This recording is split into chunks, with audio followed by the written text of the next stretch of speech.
Much we love to get a little freaked out around here. So today, we're diving into the real-life stories behind some seriously creepy movies. You know those ones that make you think twice about turning off the lights? Well, get this. Descubre el mundo con Chris dug up some seriously disturbing details on the inspiration behind those movies, and trust me, it's a wild ride. We're talking haunted dolls, creepy clowns, and things that go bump in the night, and the scariest part is, it's all based on real stuff. Yeah, it always gets me how something that seems so normal can suddenly become so terrifying. Like dolls, right? They're supposed to be cute and innocent, but they often end up being the stuff of nightmares. Exactly. And speaking of dolls, let's talk about Annabelle. If you've seen The Conjuring, you know exactly what I'm talking about. But the movie only scratches the surface. Descubre el mundo con Chris goes deep into the story of these two nurses who got this rag doll. Seemed harmless enough at first, but then things started getting seriously strange. Oh, I bet. What happened?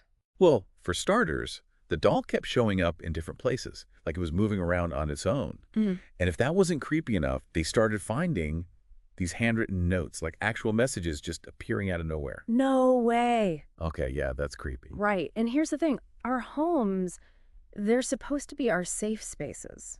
So when something messes with that sense of security, when the unexplainable enters your personal space, it gets into your skin. Big time. Like, who hasn't looked at an object in their house a little differently after watching a good horror movie? Totally. But in this case, it was real life. So the nurses, they're understandably freaked out, right? Yeah. So they decided to call in a medium, and the medium claimed that the doll was possessed by this young girl's spirit, Annabelle Higgins, who had died on the property. Okay. But get this, it gets even creepier. Enter the Warrens. The paranormal investigators. Oh, yeah, I've heard of them. They're like the real deal, right? Right. So according to Descubre el mundo con Chris, the Warrens, they took one look at this Annabelle doll and were like, nope, this isn't just some lost spirit. We're dealing with something way darker here, something demonic. Seriously? Are you kidding me? Nope. And get this, the doll, it's supposedly still locked up in their occult museum today. Whoa, that's crazy. Makes you wonder if some things are better left undisturbed, No kidding. Meh. But okay, get ready for this next one. We're jumping from creepy dolls to clowns. And no, I'm not talking about your friendly neighborhood clown making balloon animals. We're talking about Pennywise. Ugh, Pennywise, that thing still gives me nightmares. Right. Just that creepy smile. Yeah. It's burned into your brain. But what's even more disturbing is that the inspiration behind Pennywise, John Wayne Gacy, this guy lived a double life. No way. Really? Tell me more. Okay, so on the surface, Gacy was this respected businessman, even dressed up as a clown for kids' parties sometimes. Oh, see, now that's just wrong. I know, right? But here's the thing. Beneath that normal guy facade, Gacy was a monster, preyed on young boys, committed horrific acts. It's the stuff of actual nightmares. That's chilling. It's like, who can you trust if someone like that can blend in so easily? It's terrifying. And what's crazy is this Descubre el mundo con Chris piece, it even mentions his last words before his execution were, "Kiss my ass." Oh, talk about cold-blooded. Just sends shivers down your spine. It really does. It's like zero remorse, But, okay, speaking of things that seem harmless but have a dark side, let's move on from clowns to another classic horror trope. Yeah.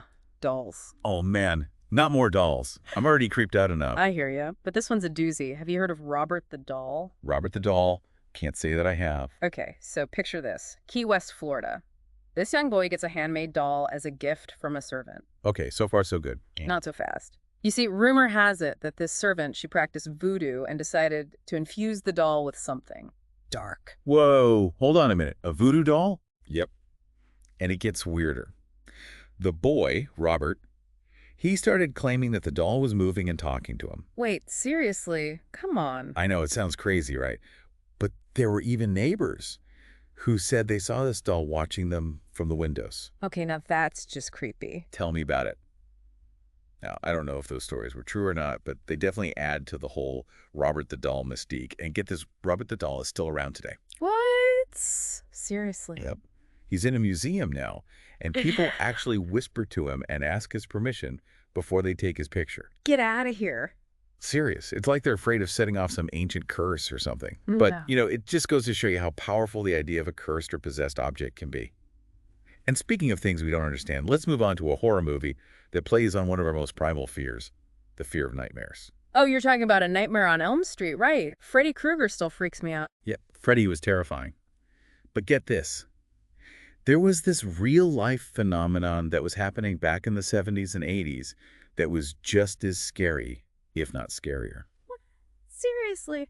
What are you talking about? Okay, so Descubre el Mundo con Chris talks about how Laotian refugees in the U.S. were dying in their sleep. Dying in their sleep? Like what, heart attacks or something? Not quite. These deaths were sudden and completely unexplained. They called it sudden unexpected nocturnal death syndrome. And the scariest part is, doctors had no idea what was causing it. Imagine the fear going to sleep knowing that you might not wake up, and there's no reason for it, no explanation. That is terrifying. Do they know what caused it now? Nope. It's still a mystery. Some people think it was cultural, some think psychological, but there was never any definitive answer. Wow. That's wild. Talk about your real-life horror stories. No kidding. But okay, speaking of scary, let's move on to a movie that's all about creepy imagery. The Ring.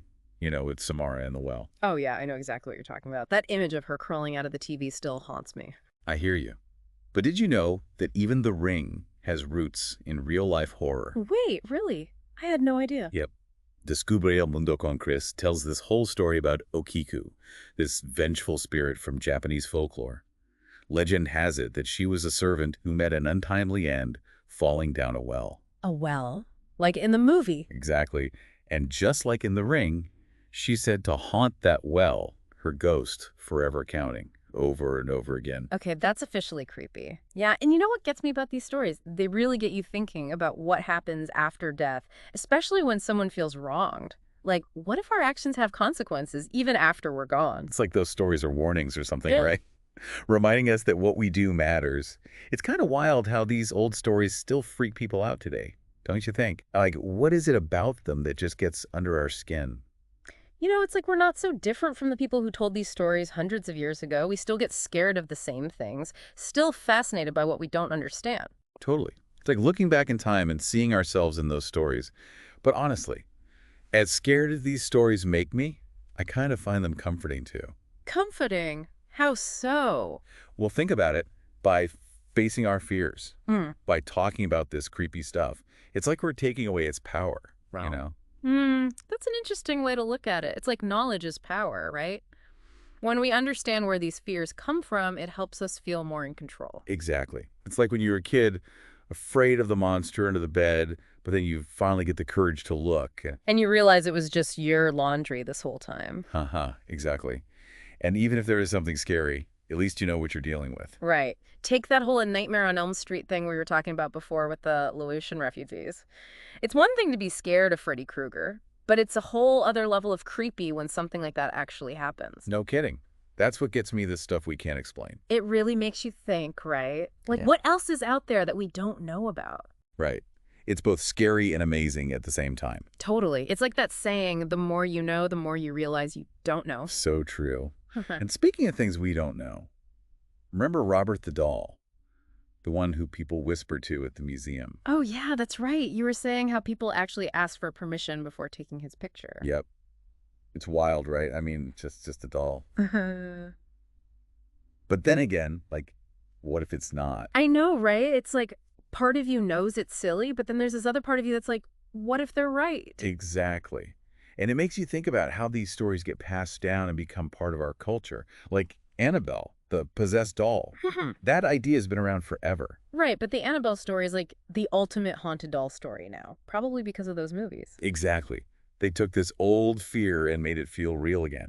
And it's not just dolls. It's any object that can be connected to something bad. It's like they become a symbol for all the things we're scared of, you know? Totally. Yeah.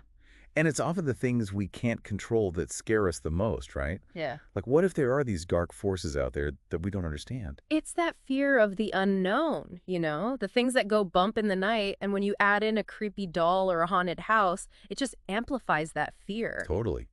And that's what makes these real-life horror stories so fascinating. They make us face those fears head on. It's true. They really get you thinking, don't they? It's like you can't unhear them, even when you want to. It's like that feeling you get after a scary movie, you know?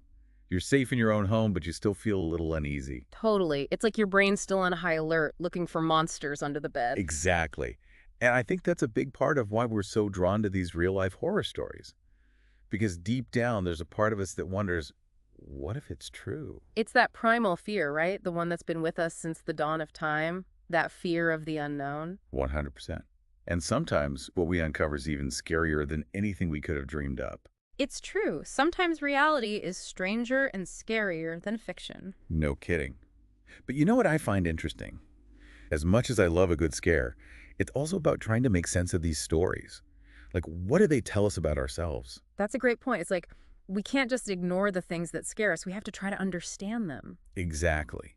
And maybe by facing our fears head on, we can learn something about ourselves along the way. Maybe we can even find a way to coexist with the unknown. Right. Instead of being afraid of it, we can approach it with curiosity and an open mind, which is really what this whole deep dive is all about, don't you think? Absolutely. It's about diving into those dark corners and seeing what we can find, and maybe, just maybe, learning to appreciate the shadows a little bit more. Well said. Well, I don't know about you, but after all of that, I'm feeling a little conflicted. Like I want to turn on all the lights and maybe watch a comedy or two. Uh-huh. Sounds like a plan. Just remember, sometimes the scariest monsters are the ones we create in our own minds. So true. Well, on that note, I think we've had enough scares for one day. Everyone listening, thanks for joining us for this deep dive into the real-life horror that inspired some of our favorite scary movies. Until next time, sleep tight.